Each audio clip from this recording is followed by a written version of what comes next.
As more and more photos of the HBO Harry Potter series get released, my mind has gone wild with speculation of what we should see, but also of what we could see. In a previous video, I talked about the top 10 scenes from the books that I want to see in the show.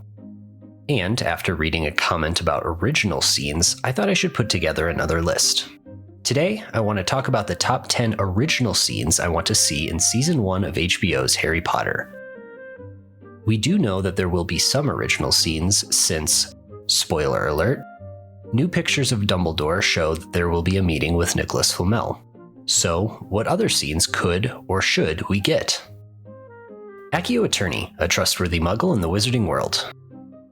One way to really set the stage and build up the wizarding world would be to take a page out of the Lord of the Rings opening and show the creation of Hogwarts to provide some context to the story. We could see the four founders finding the right location and then building the castle. It wouldn't need to be long, a narrator wouldn't even need to say anything. It could just be shot like the opening to Deathly Hallows Part 2 when Voldemort takes the Elder Wand from Dumbledore. Silent, yet intense. The simplicity and wonder of the scene could really set the stage that there's more to our world than what muggles might see. Immediately after the cold open, I would like it to be Halloween 1981. Readers know what happens on Halloween night, but new fans and the Dursleys are blissfully ignorant. I imagine the Dursleys never gave out candy and looked down on such a silly holiday. Since they prize themselves on being viewed as normal above all, I could see them talking to their neighbors and bashing the day and people who celebrate it as being weird. The simplicity of their lives will come in stark contrast to the significance from the wizarding world's perspective when we later learn what else happens on that night. And a scene like that could really set up the next 10 years of Harry's life pretty well. Something else that would be fun to see would be a montage of wizards all over the world celebrating the defeat of Voldemort. We know from the book that wizards all over Britain were celebrating, but what about showing quick shots of celebrations at other schools like Durmstrang, Beauxbatons, and Ilvermorny? From the viewer's perspective, the volume of letters sent to Number 4 Privet Drive is pretty funny. But what about from the perspective of Professor McGonagall, who addressed the letters? McGonagall learns from watching the Dursleys all day that they are the worst sort of muggles. She tells this to Dumbledore, and that she doesn't want Harry to stay with them when the two of them and Hagrid drop Harry off at the Dursleys' doorstep on Halloween night. Since the first letter was addressed to the cupboard under the stairs, she certainly knew or suspected how they were treating Harry, and I would like to see a scene between her and Dumbledore arguing over the Dursleys' treatment. She can tell Dumbledore that she was right to have objected to Harry's placement with them, and it could give Dumbledore an opportunity to hint to the viewers at his very important reasoning for why Harry had to stay with the family. I love Diagon Alley, and I loved visiting Diagon Alley in real life. But since I do not live in Orlando, and because the movies do not spend much time there, I would love to have more HBO scenes that take place in Diagon Alley.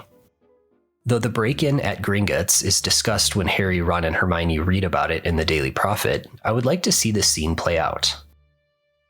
We could see a hooded figure skulking about in the background, and maybe once Harry leaves Diagon Alley, we see him sneak into Gringotts.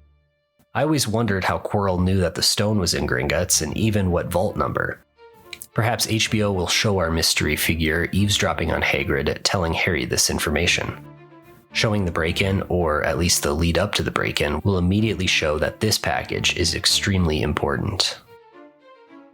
For other Diagon Alley ideas, Harry could run into more students than just Malfoy, or the street could be abuzz with rumors that the Harry Potter was wandering around. There could be plenty of Easter eggs in the background, like seeing Seamus, Dean, Neville, or the Weasleys. And we could see a Gilderoy Lockhart book in the window of Flourish and Blots. We could also see a sign pointing to Nocturne Alley. There are plenty of opportunities with such an exciting place.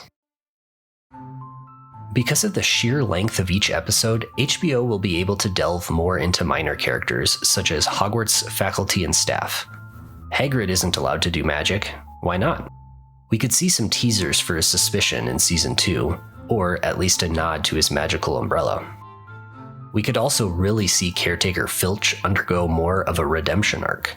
We learn in Chamber of Secrets that Filch is a squib and thus a non-magical person born to a wizarding family. Despite the sheer embarrassment he must feel, he is constantly surrounded by magic, working at a magical school. It's no wonder he is so resentful of all those children who have what he so desperately wants. And it makes so much sense that he would have a particular resentment for Harry, who, as a 1-year-old, defeated the most powerful wizard in the world. It makes sense why he's always being tipped off to Harry's antics like the midnight duel in the first season. We could learn more about why he is so close to Mrs. Norris, his cat. Cats are often associated with witches and magic. Is this his attempt to be more connected to the magical world in addition to his quick spell attempts? But despite being called a blithering idiot by Professor McGonagall and his general goofiness, there's much more to his character. He's one of the most knowledgeable people when it comes to Hogwarts, knowing more about the secret passageways than anyone, except perhaps the Weasley twins. And ultimately, he uses this information to help the students escape during the Battle of Hogwarts. This gives him an unlikely hero's arc, and I think it would be really cool to explore. The worst kept magical secret, except perhaps flying broomsticks, is the existence of unicorns. Every Muggle child knows about unicorns, so it's very likely that Harry had heard about them as well. Sure, he probably thought about them as made up, but after learning about the existence of magic, he was bound to have considered the possibility that they were real as well. Unicorns represent innocence. HBO should add unicorn Easter eggs in the background of multiple scenes to draw a connection to Harry. He could see a book about them in Flourish and Blots during his visit to Diagon Alley, or a painting or picture of one outside the magical menagerie as Harry walks past. He could even see one peeking out through a clearing in the forest as he takes the boat to the castle, or spot one as he is using his telescope in astronomy class to look at the grounds instead of the sky. He could see tapestries or paintings of them in the castle. Perhaps he even overhears Professor Kettleburn talking about one for his Care of Magical Creatures class. This recurring motif, similar to the Grim in Prisoner of Azkaban, could represent Harry's innocence as he experiences the joy of being introduced to the wizarding world. Then, when he enters the forest and sees Voldemort feeding on a dead one, his innocence is lost. He is the boy who lived, who is destined to face evil.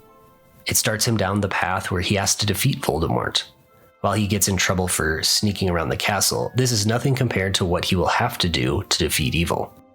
Harry ultimately uses 2 of the unforgivable curses in his quest to defeat Voldemort, and this journey takes him a long way from being the wide-eyed boy who walked into Diagon Alley for the first time. Pivoting from innocence to guilt, I would love to see original scenes with Draco, Crabbe, and Goyle. Draco is a schoolyard bully, but by the Half-Blood Prince, he becomes much more complex. And despite your ultimate feelings on him, he does save Harry at his manor in Deathly Hallows. But why is Draco so mean? Is he facing too much pressure from Lucius? He constantly references his father, but is that just because he wants to make him proud? What impact did the fall of Voldemort have on his family? Lucius was Voldemort's number 2 man. Did he feel the temptation to become the new leader of the Death Eaters? Was he biding his time? And how does that affect Draco, Crabbe, and Goyle, whose parents were all Death Eaters? In Chamber of Secrets, we see Lucius plant Tom Riddle's diary with Ginny. Was now the time to get the band back together? Or did the other Death Eaters laugh and tell him to give it up? Were Draco, Crabbe, and Goyle bullied in the Slytherin common room for being the children of Death Eaters? Did that cause them to bully other people? Lucius fell from Voldemort's favor after the events of Order of the Phoenix, and that certainly had an impact on the Malfoys. Were they feeling a similar amount of shame after the events of Godric's Hollow? They say hurt people, so maybe that's why Draco lashes out so much. Showing those 3 bully other students away from Harry and company could also introduce the topic of blood purity. We don't hear anything explicitly about it until Draco calls Hermione a mudblood in Chamber of Secrets, but this could be foreshadowing of the importance to purity, or what Slytherins feel is important in the next season. Speaking of foreshadowing, I would like to see a lot more foreshadowing for future seasons. When Harry heads to the Forbidden Forest for detention, I'd like to see the Whomping Willow whomping on something. I'd like to see a bunch of spiders running around, and maybe Hagrid making a reference to Aragog that only we would get. But most importantly, I'd like to see more centaurs. Centaurs play a bigger role in the series than shown in the movies, and I mentioned this in my other video on scenes we need to see from the books. But I'd also like to see a couple original scenes with the centaurs. After Harry is saved by Firenze, Bane and the others were upset because they were sworn not to set themselves against the heavens. The Centaurs obviously know quite a bit about what's going on in the wizarding world. In fact, Firenze even knew about the stone being in the castle when there's no way that Dumbledore would have told him about it. Now, Hagrid is the logical choice for who told them, but even Hagrid told Harry that the Centaurs keep to themselves and don't let on much, so it doesn't seem like something he would let slip. But with their knowledge of the stone, they also clearly knew that Voldemort was the one drinking the blood of the unicorns when no one else seemed to know. And they knew that Voldemort and Harry were destined to battle in the forest. I would like to see an original scene with them discussing why it's important for them not to meddle in wizarding affairs. This will set the stage for later when all creatures and beings are asked to pick a side between Voldemort and Harry, and it will also show why Firenze is such an outcast, setting up his banishment from the herd in Order of the Phoenix. Though centaurs are often depicted as wild in Greek mythology, something that Umbridge believes as well when she faces them in Order of the Phoenix, Firenze is much more like the Greek hero Chiron, a wise, intelligent, and different type of centaur. And I would like to see more scenes with him trying to influence his herd. Though we don't get a proper introduction to Hogsmeade until Prisoner of Azkaban, I'd like to see it shown in the first season. We hear about Hagrid getting the dragon egg from a shady person in a shady establishment called the Hogshead, but we don't get much on how that interaction came to be. I would like to see a scene following this shady person around Hogsmeade trying to get some information any way he can on Hagrid. There, we can learn that Hagrid loves dragons and often goes to the Hogshead, setting up the meeting later on. We could even see this shady figure organizing a purchase of a dragon egg to later trade. This will also give us an opportunity to see how others talk about Hagrid. Even his friends seem to doubt his capabilities, so this could foreshadow how he's misunderstood and easily cast as the scapegoat in Chamber of Secrets for a crime he didn't commit, and cast aside by Umbridge in Order of the Phoenix. Hagrid seems to have this childlike trust in the world, but the world doesn't trust him back. He gets along better with animals than humans, and as an influential figure in Harry's life, it's important that we start to see another perspective that people have about him other than just Harry's. Now, before we finish up, the best way to support this channel is to like, subscribe, and share the channel with fellow Potterheads. That way, we can continue to make more videos and help support this awesome community. And last but not least, throughout the books and movies, we rarely get scenes without Harry, Ron, or Hermione. But I think it's important to develop other characters without Harry being present. And the most important character to develop is Neville. Neville and Harry are connected more than we ever know in Philosopher's Stone, and yet Neville is a type of Harry, if you will. Neville becomes his successor at Hogwarts when Harry leaves in the 7th book. Neville is present for the battle in the Ministry in Order of the Phoenix. He kills Nagini and even stands up to Voldemort when everyone thinks Harry is gone. They are more alike than they first appear. Sure, Harry's the chosen one and immediately gifted at magic, while Neville's forgetful and blunders his way through the first couple books, but Neville could have just as easily become the chosen one. They both had parents in the First Order of the Phoenix. Both doubted the house that they should be sorted into.